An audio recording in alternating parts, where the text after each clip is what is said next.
এই পর্বের বিষয় হলো 2025 সালে 1432 বঙ্গাব্দের দুর্গা ষষ্ঠী বা বোধন ষষ্ঠী কবে, পূর্ণাঙ্গ সময়সূচি, ষষ্ঠী তিথি কখন লাগবে, কখন ছাড়বে, দুর্গা ষষ্ঠী পূজার উপকরণ, ব্রতের বিধান, পূজার নিয়ম, ব্রত করলে কি খাওয়া যাবে কি খাওয়া যাবে না এবং দুর্গা ষষ্ঠী বা বোধন ষষ্ঠীর সম্পূর্ণ ব্রতকথা সবটাই জানাবো এই ভিডিওর মাধ্যমে। ভিডিওটির মূল পর্বে যাওয়ার আগে নমস্কার বন্ধুরা, দোলামণ্ডল চ্যানেলে আপনাদের সবাইকে অনেক অনেক স্বাগত। আশা করি বন্ধুরা আপনারা সবাই ভালো আছেন এবং সুস্থ আছেন।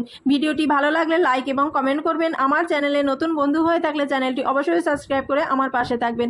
আমার সকল বন্ধুদের কাছে অনুরোধ রইল ভিডিওটি প্রথম থেকে শেষ পর্যন্ত দেখার। চলুন বন্ধুরা ভিডিওটির মূল পর্বে যাওয়া যাক। দুর্গা ষষ্ঠী বা বোধন ষষ্ঠী ব্রতের বিধান। আশ্বিন মাসের শুক্লপক্ষের ষষ্ঠীর দিন পুত্রবতী রমণীগণ দিনের বেলায় উপবাস থেকে দুর্গা ষষ্ঠী পুজো করবে অথবা ষষ্ঠীর তলায় পুজো দিয়ে ব্রতকথা শুনে তারপর ষষ্ঠীর প্রসাদ খাবে। দুর্গা ষষ্ঠী পূজার উপকরণ হলো ফুল, ফল, মিষ্টি, আতপ চাল, কলা, দূর্বা, বেলপাতা, দক্ষিণা। দুর্গা ষষ্ঠী ব্রত পালন করলে ব্রতীগণ ষষ্ঠীর দিন ভাত বা অন্ন খেতে পারবেন না।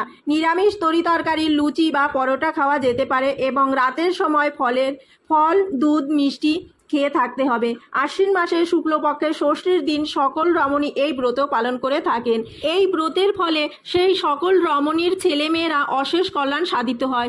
2025 সালে 1432 বঙ্গাব্দের দুর্গা ষষ্ঠী বা বোধন ষষ্ঠীর পূর্ণাঙ্গ সময়সূচি। 2025 সালে দুর্গা ষষ্ঠীর ষষ্ঠী তিথি শুরু হবে 27শে সেপ্টেম্বর 2025, বাংলা 10ই আশ্বিন 1432 শনিবার সকাল 8:49 পর থেকে ষষ্ঠী তিথি সমাপ্ত হবে। 28শে সেপ্টেম্বর 2025, বাংলা 11ই আশ্বিন 1432 রবিবার সকাল 10:43। 2025 সালে দুর্গা ষষ্ঠী বা বোধন ষষ্ঠীর ব্রত পালন করা হবে 28শে সেপ্টেম্বর 2025, বাংলা 11ই আশ্বিন 1432 রবিবার সকাল 10:43 মধ্যে। শ্রী শ্রী দুর্গা ষষ্ঠীর ব্রত পূর্বাহ্ন সকাল 9:29 মধ্যে শ্রী শ্রী শারদীয়া দুর্গা দেবীর ষষ্ঠাদি কল্পরাম্ভ ও ষষ্ঠী বিহিত পূজা প্রশস্তা। সায়নকালে শ্রী শ্রী শারদীয়া দুর্গা দেবীর আমন্ত্রণ ও অধিবাস। দুর্গা ষষ্ঠী বা বোধন ষষ্ঠীর সম্পূর্ণ ব্রতকথা। এক বামুন আর এক বামুনি ছিল, আর তাদের মেয়ে দুটো বড়, তাই বিয়ে হয়েছিল। বড় ছেলেরও বিয়ে হয়েছিল অনেক দিন। ষষ্ঠীর আগের দিন বামুন সকলকে ডেকে বললেন, কাল ষষ্ঠী, তোমাদের কার কি রকম কাপড় চাই। বামুনির মেয়েরা ছেলেরা যার যা চাই তাই বলল, কিন্তু বড় বউ কিছুই বলল না। তাই দেখে বামুন আবারও বললেন, বৌমা তোমার জন্য কি রকম কাপড় আনবো আমায় বলো। বৌমা তখন বলল, বাবা আমার জন্য ধুলাই মাটি শাড়ি আনবে। বামুন তখন হাটে গিয়ে ফরমাস মতো সকলের সব জিনিস কিনলো, কিন্তু বৌমার জন্য ধুলো মাটি শাড়ি আর কোনো দোকানে খুঁজে পেল না। তখন হাটের এক খুব বুড়ো দোকানের কাছে গিয়ে ধুলো মাটি শাড়ির কথা বলল। বুড়ো হেসে বলল, দাদা ঠাকুর এই কাপড় কার জন্য? বামুন বললেন, আমার বৌমার জন্য। বুড়ো বলল, বৌমার বুঝি এখনো ছেলেপুলে হয়নি? বামুন বলল, না। বুড়ো বলল, এবার বুঝেছি, তাই বৌমা ধুলো মাটি শাড়ি চেয়েছে। এই শাড়ি কি আর কোথাও পাওয়া যায়? দাদা ঠাকুর, ওমা দুর্গার কৃপা না হলে, ষষ্ঠীর দয়া না হলে কে পাবে? তবুও এক কাজ করুন দাদা ঠাকুর, কাল ষষ্ঠী আপনার বৌমাকে বলবেন যেন তিনি কাল মা ষষ্ঠীর পুজো করেন, তাহলে মার কৃপায় তার মনোবাসনা পূর্ণ হয়। বামুন বললেন, আচ্ছা তা যেন হবে, তো কিন্তু ধুলো মাটি শাড়ি কোথায় পাবো তাই বলো। বুড়ো হেসে বলল, লাল পাড় ধবধবে শাড়ি কাপড় হবে, আর ধামাল ছেলে ধুলো জেরে ঝাঁপিয়ে মার কোলে উঠবে, আর তার হাতের ধুলোর দাগ সব কাপড়ে লাগবে, তাকেই ধুলো শাড়ি বলে। বামুন আর কি করে, বাড়ি এসে সকলকে ফরমাস মতো সব জিনিস দিলেন, আর বৌমাকে ডেকে বললেন, বৌমা তোমার কাপড় বাছা কোথাও পাইনি। কাল থেকে বছর বছর আশ্বিন শুক্লা ষষ্ঠীতে মা ষষ্ঠীর পুজো করো, তাহলে তোমার ধুলোমাটি শাড়ি পরা শখ পূর্ণ হবে। বামুনের কথা শুনে বড় বউ সেদিন মা ষষ্ঠীর কাছে মানত করলেন আর নিরামিষ খেয়ে রইলেন। পরের দিন মা ষষ্ঠীর পুজো করে ভক্তি ভরে মা ষষ্ঠীর কাছে ধুলো মাটির শাড়ি চাইল। এরপর বড় বউ পোয়াতি হলো। বামুন বামুনির আনন্দ আর ধরে না।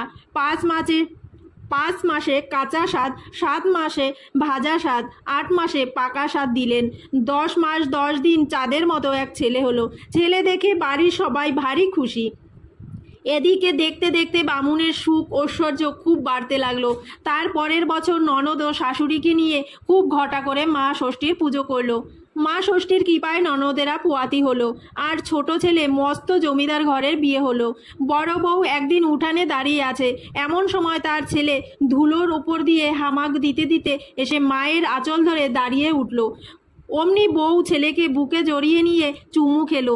তার ধবধবে লাল পাড় শাড়ি কাপড়ে চারিদিকে ধুলোর সব হাতে পায়ের দাগ লেগে গেল। বামুনি তাই দেখে বামুনকে ডেকে এনে দেখালো। বামুন তাই দেখে হেসে বললেন, এতদিনে মা ষষ্ঠীর দয়ায় বৌমার ধুলোমাটি শাড়ি পরার স্বপ্ন হয়েছে। বউ লজ্জায় আস্তে আস্তে ছেলেকে কোলে নিয়ে সেখান থেকে চলে গেল। আর দেখতে দেখতে এই ব্রতের প্রথা চারিদিকে প্রচার হইল। এই ব্রত সচরাচর সর্বত্র হয়, কিন্তু অন্য স্থানে ইহার বিপরীত হয়। তারা বলে সে দিবস ছিল আশ্বিন মাসের শুক্ল ষষ্ঠী। সকলে জয়া বিজয়া মা দুর্গার গায়ে তেল হলুদ মাখিয়ে ময়লা তুলে দিচ্ছিল। মা দুর্গার গায়ের ময়লা একত্র করে তাই দিয়ে একটা সুন্দর পুতুল গড়লেন। পুতুলরা দেখতে একটা খোকার মতো হলো। নারায়ণ সেই পথ দিয়ে যাচ্ছিল। মা দুর্গাকে মা বলার ডাক অনেক কাল থেকে ছিল নারায়ণের, কিন্তু মা দুর্গার গর্ভে জন্মাবার কোনো উপায় পাচ্ছিল না। নারায়ণ দেখলেন এই ঠিক উপযুক্ত সময়, তখন তিনি এই পুতুলের ভিতর আবির্ভূত হয়ে মা দুর্গাকে মা বলে উঠলেন। তাই দেখে জয়া বিজয়া মা দুর্গা চমকে উঠলেন। পুতুলটি তখন মা দুর্গাকে মা মা বলে কোলে উঠল। মা দুর্গার আনন্দে আর সীমা রইল না। তিনি পুত্র কোলে নিয়ে মহাদেবের কাছে গিয়ে দেখালেন। মহাদেব তখন কার্তিককে কোলে নিয়ে দাঁড়িয়ে আছে। মহাদেব মা দুর্গার ছেলে দেখে জিজ্ঞাসা করলেন, হে দুর্গে, তোমার কোলে এই ছেলেটি কে? মৃদু হেসে বললেন, গায়ের ময়লা দিয়ে একটা পুতুল তৈরি করেছিলেন, সেই পুতুল জীবিত হয়ে আমাকে মা মা বলে ডেকে উঠল। এটা আমার ছেলে। মহাদেবের খুব আনন্দ হলো। তখন তিনি ছেলেকে দেখবার ইচ্ছায় সমস্ত দেবতাকে নিমন্ত্রণ করবার জন্য নারদকে পাঠিয়েছিলেন। 33 কোটি দেবতা মা দুর্গার ছেলেকে দেখতে এলেন, কিন্তু শনি ঠাকুর এলেন না। দেখে মহাদেব রেগে আবার নারদকে পাঠিয়ে দিলেন। শনি ঠাকুর বলে পাঠালেন, আমি ছেলের মুখ দেখলে ছেলের মাথা উড়ে যাবে। মহাদেব পুনরায় বলে পাঠালেন। এবার শনি ঠাকুর এসে যেমন ছেলের মুখ দেখলেন, তখন ছেলের মাথাটা উড়ে গেল, আর রক্ত গা বেয়ে সমস্ত গা তার রক্তবর্ণ হয়ে গেল। মা দুর্গা রেগে শনি ঠাকুরকে কাটতে গেলেন। অমনি 33 কোটি দেবতা একসঙ্গে বাধা দিয়ে বললেন, মা শনি ঠাকুর এমন। মা দুর্গা বললেন, বাছারা, এখন আমার ছেলেকে বাঁচিয়ে দাও। তখন 33 কোটি দেবতা মিলে মহাদেব স্তব্ধ করতে লাগলেন। মহাদেব তখন নন্দীকে আদেশ দিলেন, ত্রিভুবন খুঁজে দেখো, যে কেউ হোক না কেন উত্তর দিকে মাথা করে শুয়ে আছে, তার মাথাটা কেটে আনুন। নন্দী ত্রিভুবন ঘুরতে ঘুরতে দেখতে পেল একটা সাদা হাতি উত্তর দিকে মাথা করে শুয়ে আছে। নন্দী তখন হাতির মাথাটাকে কেটে এনে মহাদেবের হাতে দিলেন। মহাদেব তখন কাটা মাথাটা ছেলের ঘাড়ে জোড়া দিলেন। ছেলে তখন মামা বলে দুর্গার কোলে উঠল। মা দুর্গার ছেলের হাতির মতো মাথা দেখে কাঁদতে কাঁদতে বললেন, আমার এমন সোনার চাঁদের মতো ছেলের হাতির মতো মাথা হলো, দেখে যে সকলে নিন্দে করবে। তখন 33 কোটি দেবতা সম্মস্বরে বলে উঠলেন, মা কাঁদবেন না, আমরা সকলে বলছি, সব দেবতার আগে তোমার ছেলেকে সকলে পুজো করবে। তোমার ছেলের পুজো যদি না করে অন্য দেবতার পুজো করায়, তাহলে সেই পুজোর কোনো ফল হবে না। তোমার ছেলের নাম আজ থেকে সর্বসিদ্ধিদাতা গণেশ হলো।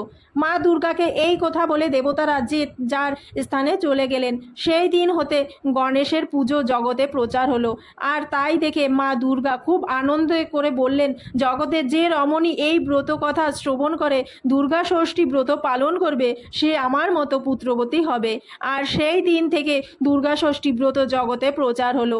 এই দুর্গা ষষ্ঠীর দিন ছেলের মায়েরা ছেলে মেয়েদের গায়ে হলুদ বেশ করে মাখিয়ে পরে স্নান করিয়ে নতুন জামা পরিয়ে দেয়। দুর্গা ষষ্ঠী ব্রত কথা এখানেই সমাপ্ত হলো। জয় মা ষষ্ঠী দেবীর জয়।